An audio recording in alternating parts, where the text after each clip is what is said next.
Hi, I'm Daniel Gold, and welcome to the Gold Standard Leadership Lab. By day, I'm a partner at a leading advisory firm where I draw upon my background as an attorney to help my clients succeed.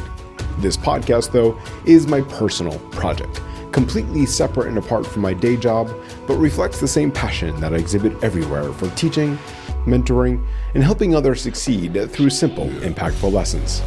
It is my hope that you'll walk away with practical takeaways to help you on your leadership journey. Thanks for being a part of this community and for joining me in the Leadership Lab.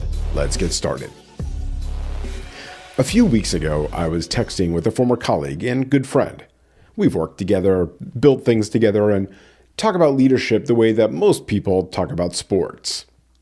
We were riffing on a leadership move happening in our industry. We got into what the organization actually needed, not just someone who could, think about innovation. Someone who could really build the team to turn that vision into reality. And what started out as an industry conversation turned into something I couldn't stop thinking about.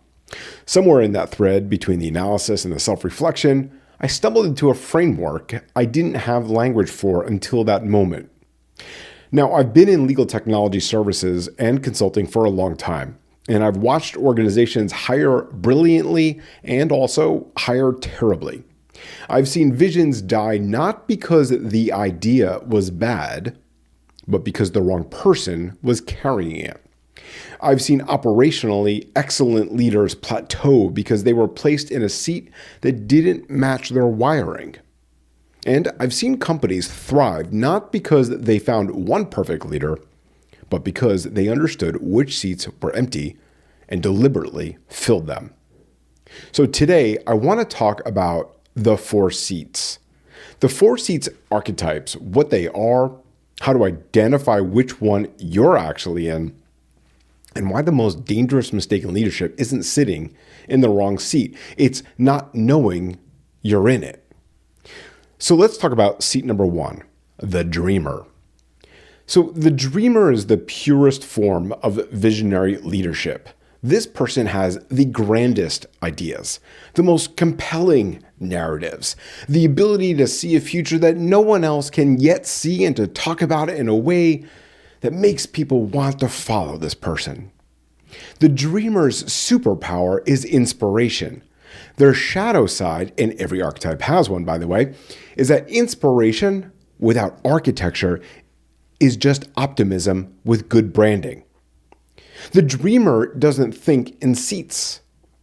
They don't ask which roles are empty because they assume the energy of the vision that they have will just fill the gaps.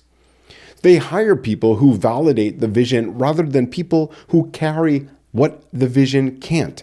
And when things don't execute, which they don't sometimes, the dreamer often concludes the vision wasn't communicated clearly enough.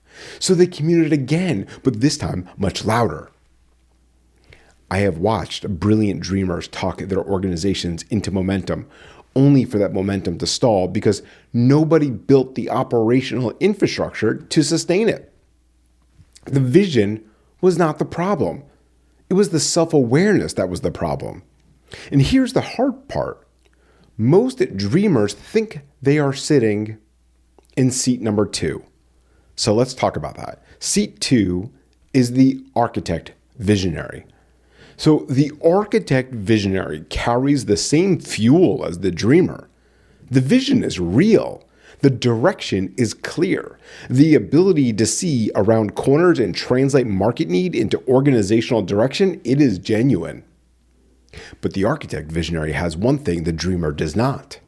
They know what they are, and importantly, they know what they are not. So before I took on my current role at the advisory firm, I had a vision for building a service line that didn't exist within the firm. I could see exactly what it needed to be. I could see the market need, the client pain, and the gap that nobody was filling, and I was certain about the direction. But the thing was I was nervous about the execution. And I want to be honest about that nervousness for a second because I think it is the most important part of this entire story. I didn't walk in with a polished plan born from confidence. I turned to trusted frameworks such as the 4 disciplines of execution, objectives and key results methodology, and the 12-week year methodology. I didn't go back to these frameworks because I was 100% certain of exactly what I needed to do, but rather because I knew that to combat imposter syndrome, this is what I needed to do to starve off that feeling. And if you've spent any time with this show, you know I've talked about imposter syndrome before. But what I haven't said before is this: the imposter feeling and the architect behavior happened at the same time. I was rereading the methodology books and doubting myself at the same time. And those two things are not in conflict. The doubt was the reason for the methodology. I knew I needed a structural container for my vision, or it would stay a vision, like the dreamer. And that's the architect visionary move, not the absence of fear, the presence of a plan despite the fear. I also knew something else. I knew that I cast wide. I'm the keynote speaker, not the panel speaker. I run 3 podcasts. I travel. I spray value across every room and platform I can reach because that's my orientation to the world. I generate. I communicate. I build relationships broadly, and I let the vision do the work of attracting the right people. I also knew that broad orientation meant I wasn't a fit for one of the most critical seats on my team. I needed someone who goes deep, someone who owns a handful of relationships and drives the majority of their revenue from that focused attention. Someone who understands the heart and soul of a client in a way that requires sustained presence and not broadcast strategy. In other words, I needed to hire my complement and not my clone. And that is the defining move of the architect visionary. You don't hire people who make you feel validated. You just don't. You hire people who carry what you cannot. And within 30 seconds of my first conversation with the person I eventually brought on to help me run sales, my gut told me she was the one. She told me she had 3 clients she could bring with her if I hired her. And you know what? She did. She has what I don't. She focuses deep where I cast wide. She builds the kind of relationships that drive sustained revenue from a concentrated base of trust. Now, look, that's not to say that I don't have those types of relationships as well, but I knew enough to know what was needed was both of us with our distinct approaches to attack the market. My love of educating massive rooms of people is where I shine the brightest, and she doesn't want that life and doesn't need it. She executes. She understands clients in a way I actually admire and don't replicate. And so I want to be really clear about this important point.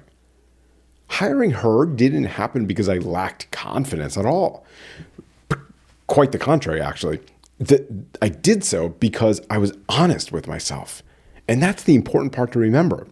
That's architect visionary thinking applied to the highest stakes decision a leader can make. Now, that's not all though. Let's talk about seat number 3, the kernel. So the kernel doesn't originate the vision. And that's not a limitation, by the way. That's actually the whole point. The kernel is operationally brilliant in a way that most visionaries, dreamers, and architects alike are not wired to be.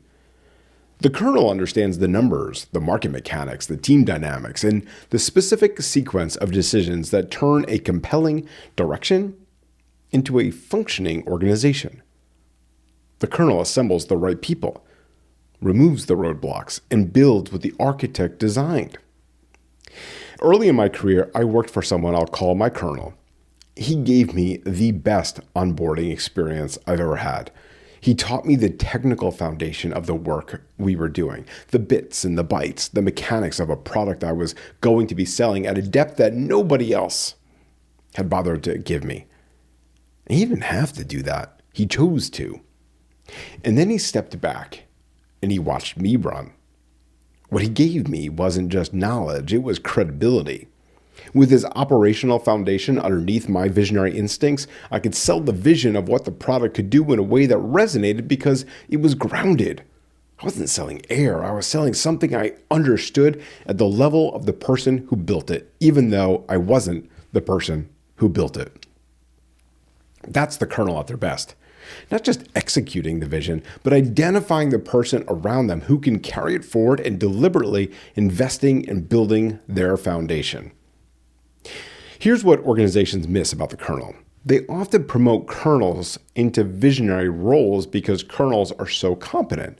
They're so indispensable. They're so clearly excellent that the organization assumes they should lead at the top. And sometimes it does work. But often it doesn't, because the colonel's genius lies in making a vision operational, not in generating it.